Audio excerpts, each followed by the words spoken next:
Vlada Brčkog distrikta prepoznala je aktivnosti mreže Promoviši pozitivno i njihovu opredjeljenost za istinski rad na unapređenjima oblasti koje su od opšteg društvenog interesa. Korak naprijed je i potpisivanje memoranduma o razumijevanju gradonačelnika distrikta i koordinatora mreže koja okuplja 13 nevladinih organizacija u Brčkom. Ovo je jedan pozitivan iskorak u pravcu unapređenja naše saradnje, a sve s ciljem jačanja društvene kohezije.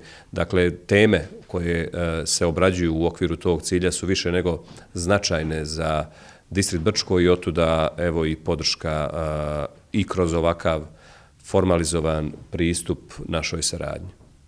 Koordinator mreže Promoviši pozitivno Damir Radenković rekao je da su i do sada imali dobru saradnju i pomoć kabineta gradonačelnika, te da će potpisivanje sporazuma formalizovati dodatne aktivnosti. Znači opredjeljenost gradonačelnika da podrži nevladine organizacije koje se bave suživotom, zajedničkim aktivnostima, ali i konkretnim radom sa mladima i građanima Brčkog distrikta, a znači nam i za druge strane da možemo aplicirati na različite projekte gdje pokazujemo saradnju civilnog sektora i vlade, što je jedan od ciljeva održivog razvoja sada poznat svugdje u svijetu.